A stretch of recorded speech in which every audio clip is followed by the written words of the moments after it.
Hundreds of grain vessels amassed in the Black Sea moveless after Russia pulled out of UN-brokered deal to export grains from Ukrainian ports following the attacks on its fleet in Russian-annexed Crimea. Russia said the ships targeted were involved in securing the grain corridor out of Ukraine's Black Sea ports.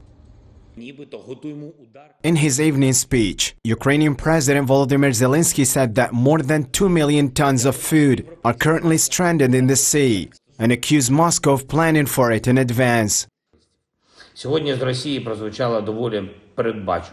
Today, Russia made a rather predictable statement. It said it was finally canceling the grain export initiative, but in fact, it is not their decision today. Russia began deliberately aggravating the food crisis in September when it blocked the movement of ships with our food. From September to today, 176 ships have already accumulated in the grain corridor, which cannot follow their course. Today, more than 2 million tons of food is in the sea. This means that access to food has actually deteriorated for more than 7 million consumers. A strong international response is now needed, both at the UN level and at other levels, in particular at the G20 level.